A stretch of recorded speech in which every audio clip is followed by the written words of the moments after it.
ইরানের পারমাণবিক কর্মসূচি ঘিরে বড় সংঘাতের মুখে গোটা মধ্যপ্রাচ্য।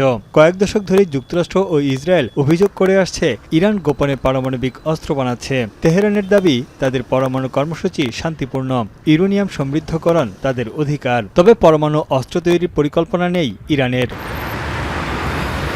ইউরেনিয়াম সমৃদ্ধকরণ এবং ক্ষেপণাস্ত্র নিয়ে মতবিরোধের জেরে ইরান ও যুক্তরাষ্ট্রের মধ্যে দফায় দফায় বৈঠক হলেও কার্যকর কোনো সমাধান আসেনি। মধ্যপ্রাচ্যে যুক্তরাষ্ট্রের বৃহৎ সামরিক উপস্থিতির মধ্যেই বৃহস্পতিবার ওমানের মধ্যস্থতায় জেনেভায় তৃতীয় দফার পরোক্ষ আলোচনায় বসে দুই পক্ষ। আলোচনায় উল্লেখযোগ্য অগ্রগতি হয়েছে বলে দাবি করেন ওমানের পররাষ্ট্রমন্ত্রী। তবে যুদ্ধ এড়ানোর জন্য কোনো চুক্তি বা সমাধানের পথ এখনও স্পষ্ট হয়নি। আগামী সপ্তাহে অস্ট্রিয়ার রাজধানী ভিয়েনায় আবারও আলোচনায় বসতে যাচ্ছেন মার্কিন ও তেহরান কর্মকর্তারা। আর এটা ওটা না, কাপড় ধোয়ার একটাই সলিউশন, চাকা অল ইন ওয়ান।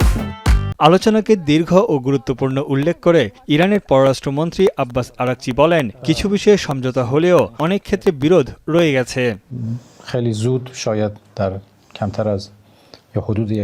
তবে বৈঠক নিয়ে কোনো মন্তব্য করতে রাজি হননি মার্কিন প্রতিনিধি স্টিভ উইটকফ ও জ্যারেড কুশনার। আলোচনায় উপস্থিত ছিলেন আন্তর্জাতিক আণবিক শক্তি সংস্থার প্রধান রাফায়েল গ্রোসি। বিশ্লেষকদের মতে দীর্ঘ আলোচনা চুক্তিতে পৌঁছাতে সব পক্ষের আগ্রহের ইঙ্গিত দেয়। ইরান ও যুক্তরাষ্ট্রের মধ্যে চলমান আলোচনা একটি ভালো লক্ষণ। তবে অনেক বিশেষজ্ঞের আশঙ্কা, আলোচনা দীর্ঘায়িত করে হামলার জন্য উপযুক্ত সময় বেছে নিচ্ছে যুক্তরাষ্ট্র। তানভীর চনি, এখন বিশ্ব।